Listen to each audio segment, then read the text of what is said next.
क्योंकि होली स्पिरिट ने खुद बोल के आज मुझे वर्ड दिया। कल रात या परसों जो वर्ड बोल के मुझे दिया वो 2 तरह का था, जो लगातार 2 दिन मुझे मिला।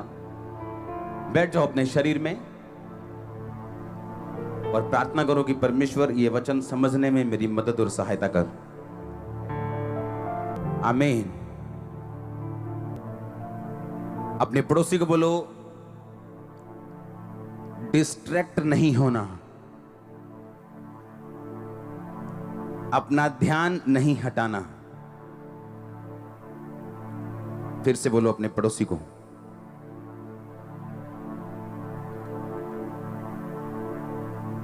आमीन।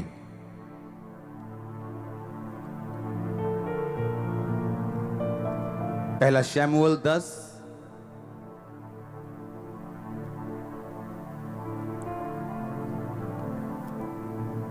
पुराने नियम में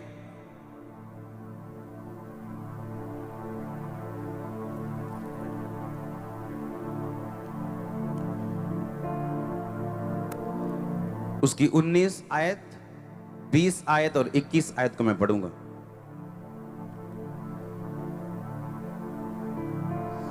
उसने कहा, दर्शी यानी प्रॉफिट तो मैं हूं, मेरे आगे आगे ऊंचे स्थान पर चढ़ जा, क्योंकि आज के दिन तुम मेरे साथ भोजन खाओगे और सवेरे जो कुछ तेरे मन में होगा वो सब कुछ मैं तुझे बताकर विदा करूंगा।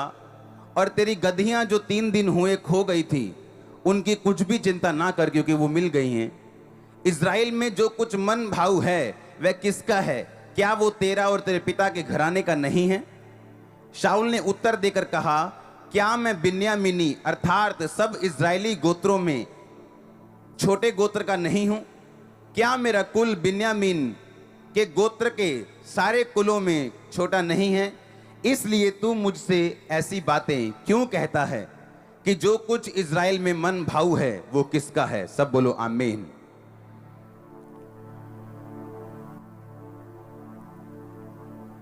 परमेश्वर ने आपके लिए एक प्लान रखा, आपको मालूम होना चाहिए, हाँ या ना? अपने पड़ोसी को बोलो, डिस्ट्रैक्ट नहीं होना, क्योंकि परमेश्वर ने तुझे एक काम दिया करने के लिए। अपनी डेस्टिनी, अपनी मंजिल की पूरी ऊंचाई तक पहुंचने तक अपना ध्यान नहीं हटाना और उसके बाद भी नहीं हटाना। आमीन। सुनो ध्यान से, आपको डिस्ट्रैक्ट नहीं होना अगर आप ये चाहते हो कि परमेश्वर आपके जीवन में वो काम कर सके जिसके लिए आप बुलाए गए। हालेलुया। कभी फौजी देखा है? फौजी देखा है कि नहीं? फौजी देखा कि नहीं? कैसा होता है वो? पहली बात, आपने कभी फौजी को ऐसे लड़ते देखा है? ये बंदूक उठाई और ये बाल सेट किए, हाँ, कि पता लगे बंदूक चला, लाट टक गई आ गई है, तो फिर वो सेट कर रहे हैं अपनी लाट। हाँ, देखा कभी ऐसा फौजी? फौजियों के बाल कैसे होते हैं? उनको फौजी कट बोलते हैं, छोटे छोटे कर देते बाल। क्यों?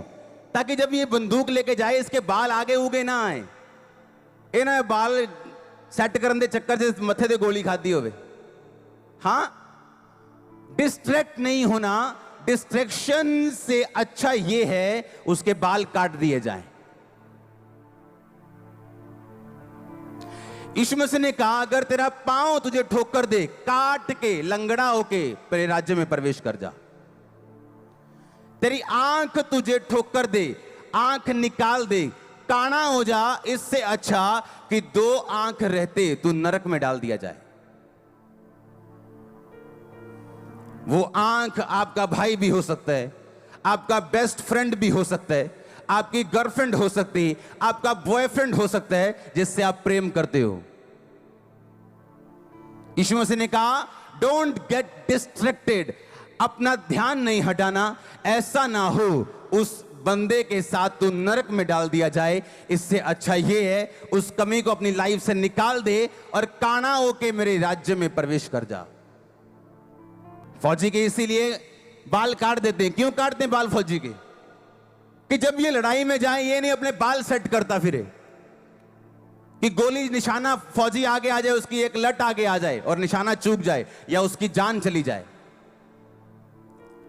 क्योंकि जो फौजी का काम है वो बड़ा डेंजरस, बड़ा जिम्मेवारी वाला और बड़ा अलर्ट रहने वाला काम है। और बाइबल कहती है तुम एक फौजी हो। परमेश्वर कहता फौजी इसलिए कि अपनी भर्ती करने वाले के काम आए, वो अपना मन संसार के कामों में ना फंसाए। अगर फौजी उस सरहद पे खड़ा है और लड़ाई कर रहा है और घर की याद आ रही है उसे और वो घर की यादों में खो गया, तो उसको गोली पड़ेगी, वहां ना घर के काम आएगा ना अपने देश के काम आएगा।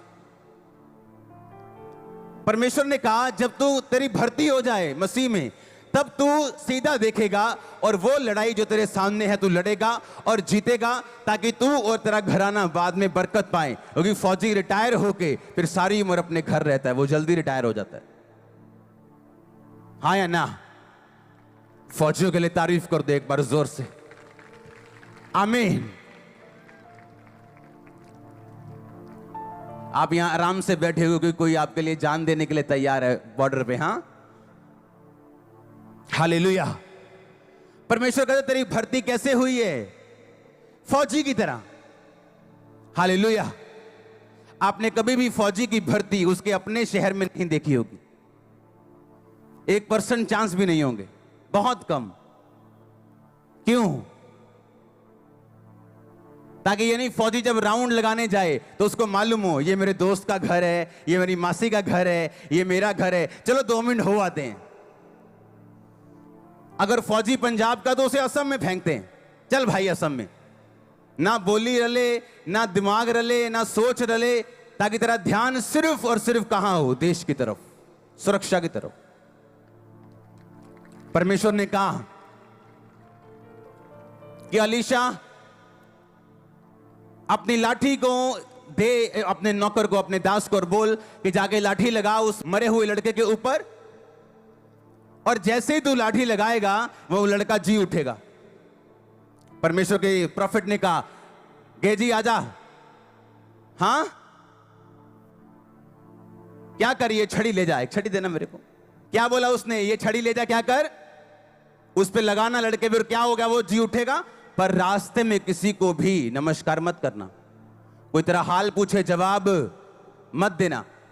तू किसी का हाल चाल मत पूछना, बस सीधा जाना, मेरी छड़ी को उस लड़के पे लगाना और वो जी उठेगा। हाँ या ना? अब छड़ी दे दी, आ जाओ कोई जाना। हाँ, आ जाओ आ जाओ आ जाओ, निकल आओ। हाँ, अब छड़ी दे दी। अब प्रॉब्लम क्या है? अब गेजी जा रहा है रास्ते में, लोगों को मालूम है ये प्रॉफिट की छड़ी है। और तब छड़ियां ऐसी नहीं होती थी कि कोई बांस उठा के दे दिया, उनकी अपनी छड़ी होती थी। क्योंकि लोग छड़ी लेके चलते थे, रास्ते में जानवर आते थे, पहाड़ आते थे, चीजें आती थी, तो वो छड़ी लेके चलते थे हमेशा। और उसने अपने जो हाथ में उसकी चीज होती थी हमेशा मसे वाली, वो अपने नौकर दास को दी और बोला जा और उसके ऊपर रख। पर रास्ते में किसी को हेलो नहीं कहना, कोई तुझसे हेलो वाले नहीं बोलना, कोई तू किसी से हेलो नहीं करना, बस सीधा जाना, मेरा काम करना। और रास्ते में जब वो जा रहे और लड़के के पास पहुंचा, छड़ी रखी, वो जीवित नहीं हुआ। क्यों? क्योंकि रास्ते में लोगों को मालूम था ये छड़ी किसकी है? खुदा के प्रॉफिट की है। हाँ जी भाजी की हाल है? वाह वाह ठीक है जी। होर जी कितना ठीक ठाक तुही? पता लगे सोटी फड़ी आज अपने गुरु दी। अब हाँ, बाइबल बताती वो सेवक जो था वो पैसों का लालची था। उसे मालूम था अगर मैं ये लोगों में साबित कर दूं कि मैं खुदा के दास के बड़ा नजदीक रहता हूं, तो खुदा के दास तक पहुंचने के लिए लोग इसको भेंट देंगे।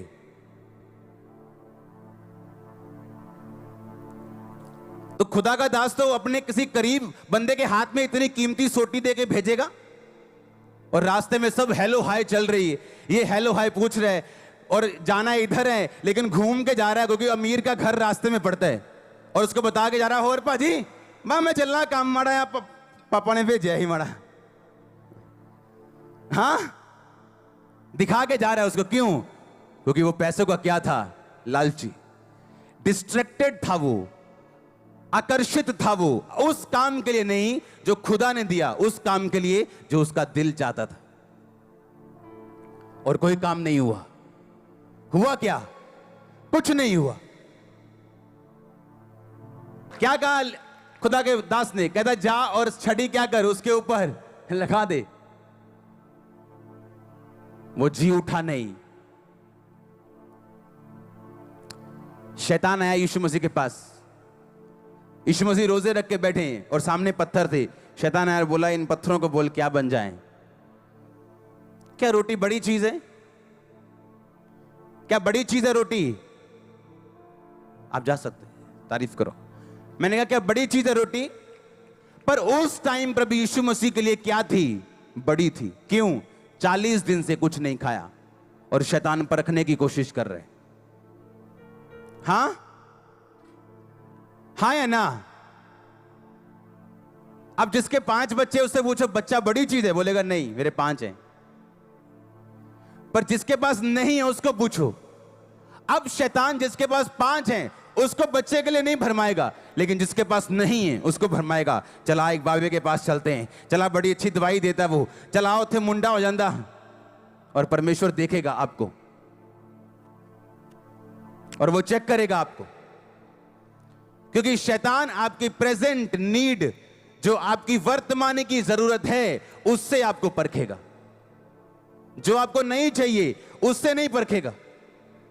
हो सकता है एक बंदा पैसों के साथ ना भरमाया जाए, चाहे वो गरीब हो अमीर हो, पर उसकी कमजोरी एक औरत हो सकती।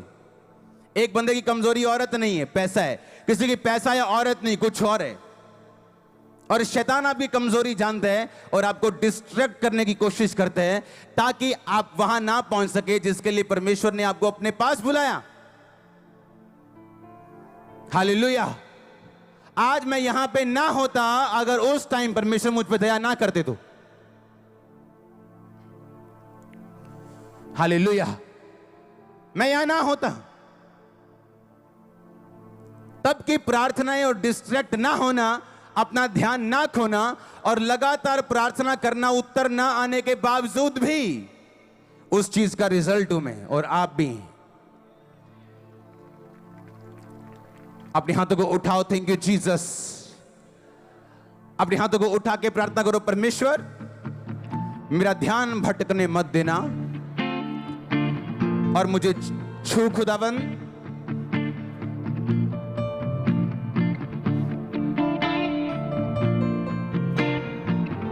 अपने हाथों को उठाओ। मैं आपको देखना चाहता हूं प्रार्थना करते हुए। आप चाहते हो आजाद होना, बढ़ना, खुदा की मर्जी पूरी करना। बोलो मेरा ध्यान कभी ना भटके परमेश्वर।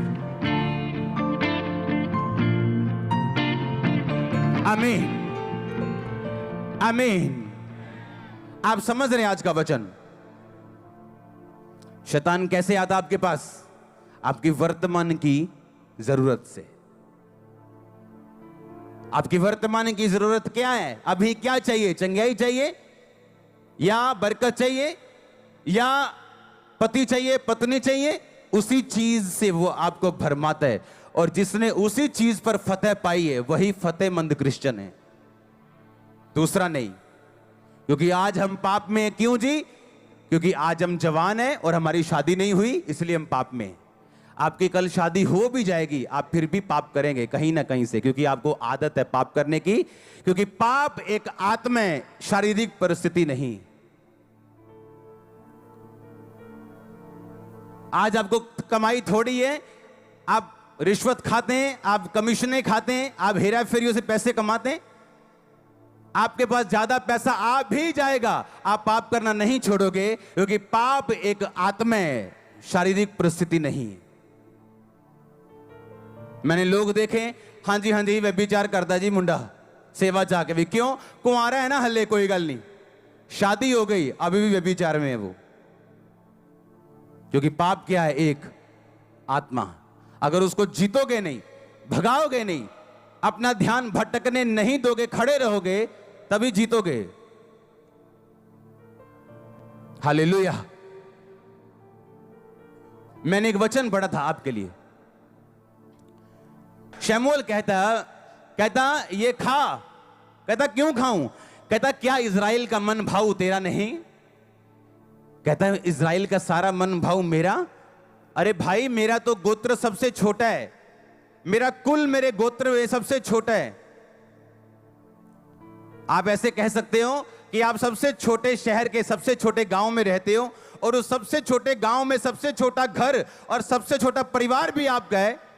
परमेश्वर कहता है इसीलिए तो मैंने तुझे चुना है कि सबसे छोटा गोत्र का सबसे छोटा कुल मैं तुझे चुनता हूं, ये सब लोगों का राजा होने के लिए। और गिदोन को भी यही कहा। गिदोन को जब परमेश्वर बोलता है हे शूरवीर सूरमा यहोवा तेरे संग है, कहता है क्या मैं छोटा नहीं हूं? मेरा कुल छोटा नहीं है? मेरा परिवार मेरे कुल का सबसे छोटा नहीं है? तो इसका मतलब क्या? परमेश्वर को आदत है टूटे हुए लोग चुनने की, उसको आदत है गरीबों को चुनने की, तुच्छों को चुनने की, छोटों को चुनने की, व्यर्थ लोगों को चुनने की। उसको आदत है, ये उसकी हॉबी है आपको चुन के बड़ा करने की। पर आपको डिस्ट्रैक्शन होती है। क्यों? आपको लगता नहीं मैं अनपढ़ हूं, किसी को लगता नहीं मैं तो बहुत छोटी हूं, किसी को लगता नहीं मुझसे क्या होगा, मैं तो कुछ भी नहीं हूं। आप परमेश्वर कहता जब मैंने राजा चुना, पहला राजा इज़राइल का शाऊल, तो वो सबसे छोटा था अपने कुल का, उसका गोत्र उसका कुल सबसे छोटा था। जब गिदोन को चुना तो वो सबसे छोटा था। परमेश्वर ने कहा जब मैंने आपको चुना आप भी सबसे छोटे थे। हाँ या ना? उसने बड़े देख के आपको नहीं चुना। पर प्रॉब्लम ये है अपने चुनाव को आपको सिद्ध करने के लिए बड़ी चीजें कंप्लीट करनी पड़ती हैं ताकि आप फुलेस्ट अपनी ग्लोरी तक पहुंच सके। आमीन।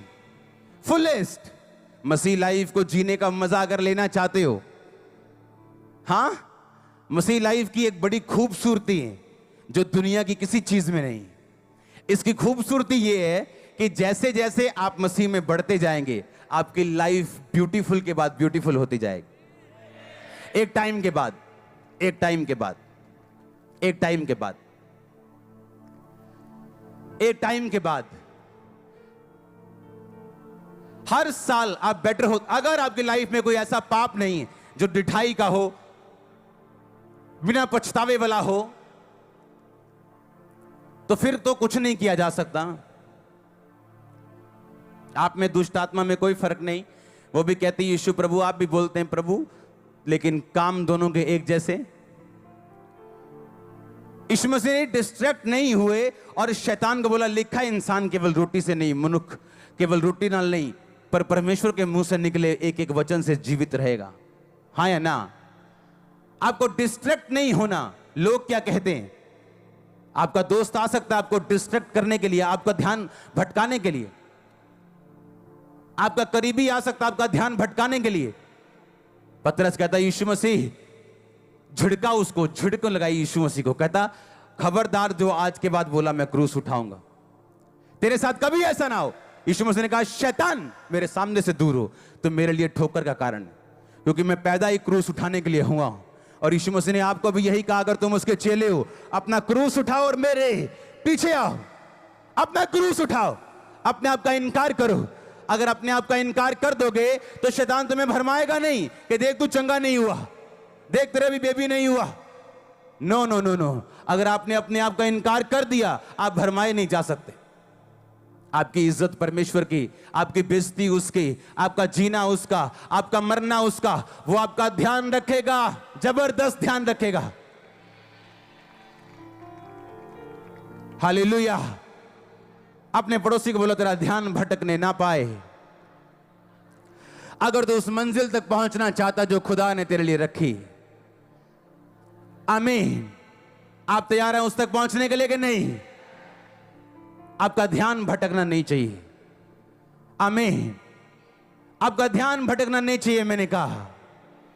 आमीन। ऊंचा आशीष, ऊंची चर्च।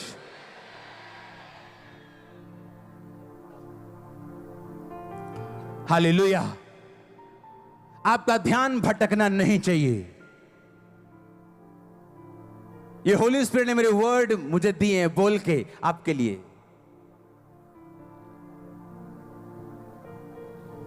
आपका ध्यान भटकना नहीं चाहिए। अगर जीतना चाहते हो, शर्मिंदे नहीं रहना चाहते, फलवंत रहना चाहते हो, दुश्मनों के मुंह को बंद होते देखना चाहते हो, आपकी ब्लेसिंग सबसे बड़ा जवाब है लोगों को। आपकी ब्लेसिंग, आपका फ्रूट, आपका फल सबसे बड़ा जवाब है। मैंने कहा आमीन। ऊंचा आशीष, ऊंची चर्च। हालेलुया। जोर से एक बार बोलो हालेलुया। क्या आप छोटे हैं, क्या कमजोर हैं, या बीमार हैं, क्या है? यीशु मसीह ने कहा क्या तू नहीं जानता मैं तुच्छों को चुनता हूं? मैंने जगत के निर्बलों को चुन लिया ताकि बलवानों को लज्जित करें। पर कहता अपने चुनाव को, अपने चुन लिए जाने को सिद्ध करता जा, परफेक्ट करता जा। तेरी आंख ठोक कर दे, निकाल के काना होके प्रवेश कर। टांग ठोक कर दे, लंगड़ा होके प्रवेश कर। भाई इससे अच्छा ये है अपने दोस्त के बिना स्वर्ग में चले जाओ कि अपने दोस्तों के साथ नरक में जाने से अच्छा है। हां, अच्छा है। हालेलुया। अपने पड़ोसी को बोलो ध्यान भटकने मत देना।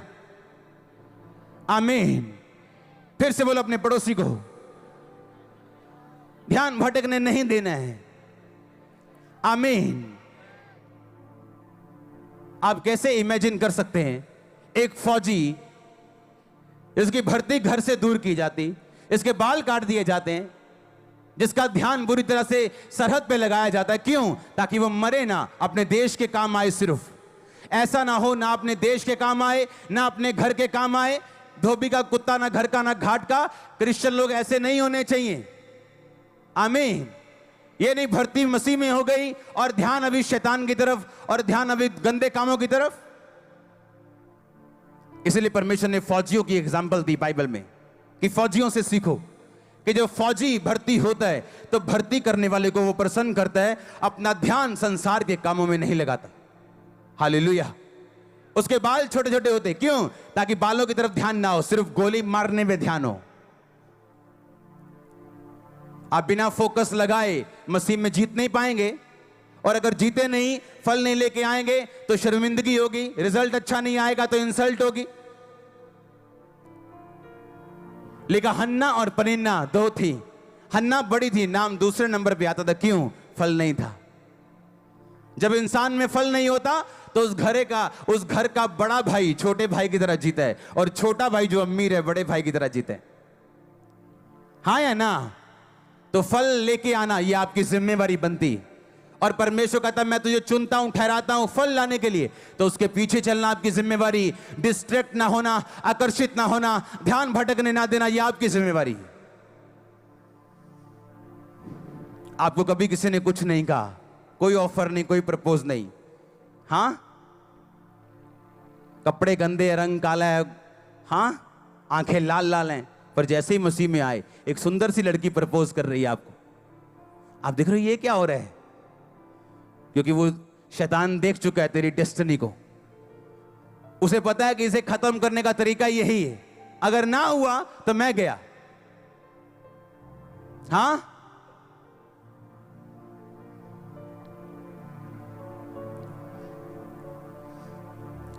खुदा के फजल से पिछले दिनों में मेरे को एक डायरी मिली। एक डायरी, जब मैंने बपतिस्मा लिया था वहां से मुझे एक डायरी भेजी गई जहां पे मेरा नाम लिखा था पंजाबी में, अंकुर पहला। सुनो ध्यान से, है मेरे पास वो डायरी, घर पड़ी, मैं लेके आऊंगा अगले हफ्ते। उसमें नाम लिखे 10। अगर उन 10 में आज मैं चेक करूं, 10 में तो सिर्फ 5 लोग मसीह में, 5 नहीं। मैं था, मेरा भाई, एक और जन था, वो भी मसीह में, उसका परिवार मसीह में। 2 जन थे जो बैक हो गए, एक लेडी थी बैक हो गई। क्यों? उसके भाई जो थे मसीह में नहीं थे। भाइयों ने प्रेशर डाला, धीरे धीरे मसीह में चलती रही। नहीं, मैं नहीं आऊंगी, मैं मसीह में हूं, मैं मसीह में हूं। धीरे धीरे प्रेशर डालते गए। एक दिन खुदा ने अगर कोई बात का जवाब नहीं दिया तो शैतान तो पीछे से जोर लगा ही रहा था 10 साल से। वापिस चली गई, अपने लड़के को वापिस ले गई। और लड़का वापिस क्यों गया? था चर्च में, ढोल बजाता था, लेकिन वे भी 4। कोई लड़की नहीं छोड़नी, जहां काम करना वहां की लड़कियां नहीं छोड़नी, जहां जाना है वहां की लड़कियां नहीं छोड़नी, सबके साथ सोना है। और आज वापिस है, वो बैक है। क्यों? बरकत खुदा ने दी नहीं। बरकत कैसे खुदा देता? आ तो गए चर्च में, लेकिन जीवन नहीं बदला। और मैं देख रहा था कि लाइफ को, और ऐसा लग रहा था जैसे कोई रिजल्ट आया हो, और पूरा पूरा रिजल्ट आ रहा था कि इस बंदे ने जो किया इसका फजल इसे मिला, इसने नहीं किया आज वो कहां है। आज ऐसा लग रहा था जैसे खुदावंद तकड़ी लेके बैठा है और न्याय की तकड़ी के साथ न्याय कर रहा है एक एक का, ऐसा लग रहा था डायरी देख के। और मैं बड़ा ब्लेस्ड मैंने फील किया अपनी वो डायरी, मेरी डायरी नहीं है वो, किसी की डायरी थी वो। और जब हम बपतिस्मा ले रहे थे वो हमारे नाम लिख रहे थे, और मेरा नाम लिखा पंजाबी में, फर्स्ट मेरा नाम है अंकुर पंजाबी में, मैं आपको दिखाऊंगा अगले हफ्ते। और वहां देखो बैप्टिज्म वाले हाल में जब मैं प्रार्थना करके आ रहा हूं तो खुदा के लोग बोल रहे हैं तुम्हारे में से एक जन को खुदावंद बहुत इस्तेमाल करेगा, तुम में से एक जन ऐसा जिसे खुदावंद बहुत ऊंचा करेगा। और मेरा ध्यान नहीं था, मैं कहा बपतिस्मा ले लिया अब चंगे हो जाएंगे, बस ठीक है अब हील हो जाएंगे, हालेलुया। लेकिन फोकस नहीं हटाया, अड़े और खड़े रहना। अब इमेजिन करो आज गुरदासपुर में 200 के करीब पल्ले लगे। 200 पल्ले तब लगते हैं जब बड़ी कन्वेंशन हो पंजाब में और सब भरे हुए हैं वहां पे, बाहर अंदर के हॉल फुल हो जाते हैं मॉर्निंग की। 200 मतलब थोड़े दिन के बाद जितने यहां लोग अंदर बैठे हैं, हजारों, 30-35 हजार, 40 हजार का ही हॉल है, उतने लोग गुरदासपुर चर्च के बाहर बैठे होंगे। सोचो अगर फोकस हट जाता तो, सोचो अगर फोकस निकल जाता तो, कहीं गिर जाते तो, कहीं कुछ होता तो यहां ना होते। खुदाबंद रोटी देना छोड़ेगा नहीं, वो आपको ब्लेस करना छोड़ेगा नहीं, पर आप उस ऊंचाई तक नहीं पहुंच पाओगे जो परमेश्वर ने आपके लिए सोची और रखी। हालेलुया, जोर से बोलो हालेलुया। डिस्ट्रैक्ट नहीं होना, आमीन। आपके ऊपर परमेश्वर की एक योजना है, समझो उसको। आज समझ नहीं आएगी, मैं गारंटी देता हूं नहीं आएगी, गारंटी देता हूं नहीं आएगी समझ। अरे 8-8 साल दुआएं करके 24 घंटे समझ नहीं आई थी, और दिल कहता था कि अभी भी चल रहे हैं यीशु मसीह में, क्या करें। अब तो लोग भी जानने लग गए और खुद ही हीलिंग नहीं हुई अभी तक तो। अब तो लोग भी हील होते, चर्च बन गई, बड़ी चर्च हो गई, अभी तक तो खुद ही हील नहीं हुए। क्या आगे चलना है या क्या करना है। टाइम आता जब परमेश्वर सब बातों के उत्तर देता है आपको। मेरी बात आज नोट करके डायरी पे लिखना, वो 40 साल बाद भी उत्तर देगा, वो भूलेगा नहीं। मैंने कहा वो 50 साल बाद भी उत्तर देगा। आपकी प्रार्थना डायरियों पे लिखी गई है, स्वर्ग की डायरीज पे, वो भूलेगा नहीं, भूलेगा नहीं, वो भूलेगा नहीं। मैंने कहा आप बरकत पाना चाहते हैं, लेकिन ध्यान कभी इधर है, कभी उधर है, कभी इधर है, कभी उधर है, कैसे मिलेगी बरकत।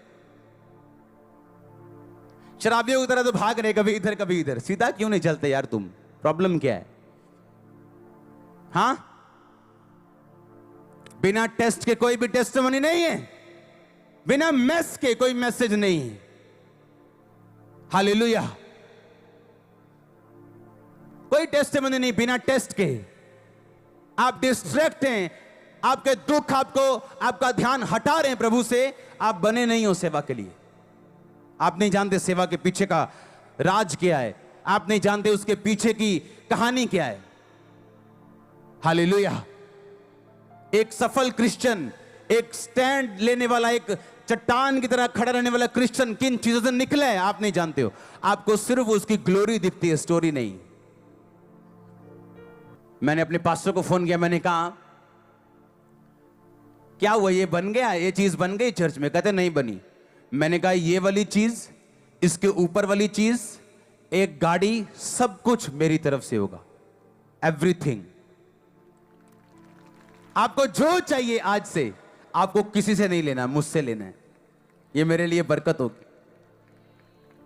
कुछ नहीं लेना किसी, मुझे बरकत चाहिए। और वो हैरान थे, वो कैसा, ये काम कौन करेगा, मैं करूंगा। और ऊपर वाला बड़ा हॉल कौन बनाएगा, मैं बनाऊंगा। गाड़ी मैं दूंगा, और जो कुछ आपको चाहिए। ऐसे जिम्मेवारियां उठाने वाले लोग ब्लेस होते हैं। ऐसे उठाई है मैंने। अभी एक पास्टर की पेंशन लगाई है मैंने 50,000 रुपया महीना, उसकी जिंदगी भर तक।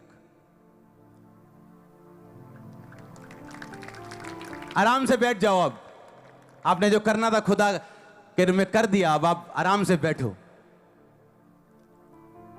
और जब ऐसे बोते हैं हम लोग अपने पास्टर, अपने मेंटर्स की लाइफ में, तो फिर लोग बोलते हैं पता नहीं केड़ा खजाना है इन्हां दे कोल, क्योंकि हमने बोया है भाई, तुम्हारी सोच से ऊपर बोया।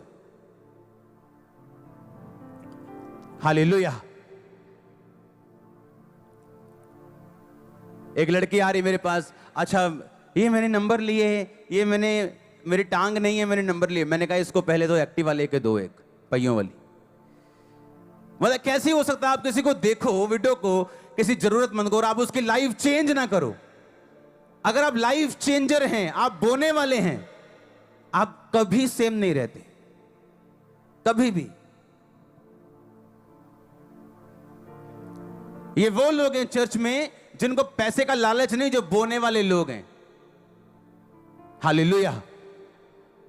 अरे जिसका खर्चा चर्च का 40 लाख हो, उससे क्या खरीद लोगे तुम 5, 10, 20 लाख में? 2 करोड़ भी क्या करेंगे हम, मेरे महीने में खत्म हो जाएंगे। अब एक चैनल लिया हमने, उसको टाटा स्काई पे देने का खर्चा 2 करोड़ है 1 साल का। कौन खरीदेगा हमें खुदा के अलावा? कौन? जो छोटे लेवल का होता है उसे छोटे लेवल की बात ही दिखती है, उसे सब अपने जैसे दिखते हैं। हां, कितने मेरी बात को समझ रहे हैं? मैं उस दिन मैसेज कर रहा था, मैंने कहा मैंने आपकी पेंशन लगा दी, ये कर दिया, वो मैंने मैसेज कर रहा था मैं। और जब मैं बो के हटा, मुझे मैसेज आया कि जो कॉलोनी का काम है, मैं कॉलोनी काट रहा हूं, तो मेरे पास पैसा नहीं है। चर्च बिजनेस नहीं कर रही, चर्च अलग है, मेरा पर्सनल अलग है, लेकिन मेरे पास भी पैसा नहीं था कि मैं इतना काम कर सकूं। बीज बोने के बाद मेरा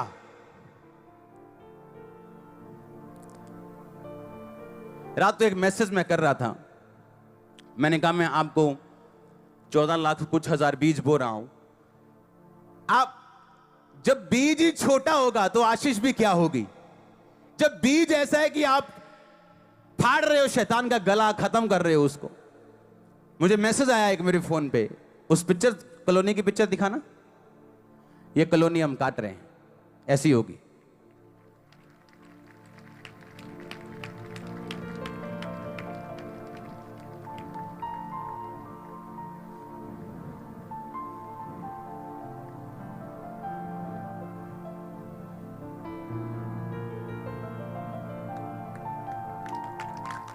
आप बोल रहे हो कि जब आप बोएंगे तब आप क्या करेंगे?